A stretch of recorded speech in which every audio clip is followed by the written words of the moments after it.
Šī mēneša saviņojošākais uzdevums bija uzrunāt kādu līderi, augstāk stāvošu. Par cik man neatbildēja līderis no ārzemēm, tad es uzrunāju Aleksandru Kudrjasovu. Tātad viņai meitene no Latvijas, nāk no daudzbērnu ģimenes, daudz strādājusi labākai dzīvei, tad pārcēlās uz ārzemēm, kādu laiku strādājusi par manikīra meistari, bet tas nebija tas īsti, par kādu dzīvi viņa sapņojusi. Tāpēc sākumā viņa izmēģināja sevi vienā tīkla mārketingā, pēc tam Čogan kompānijā. Un šeit viņa ir iegūsi augsto emeralda kvalifikāciju. Tātad emeralda menedžera viņa ir, un šobrīd dzīvo tādu dzīvi, par kādu viņa ir sapņojusi. Es uzdevu viņai jautājumu, ar ko ir jāsāk, un viņa, protams, man atbildēja, ka jāsāk sākumā ar sevi.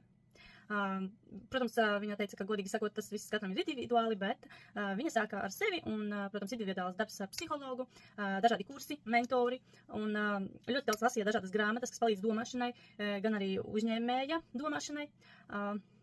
Tad ir galvenais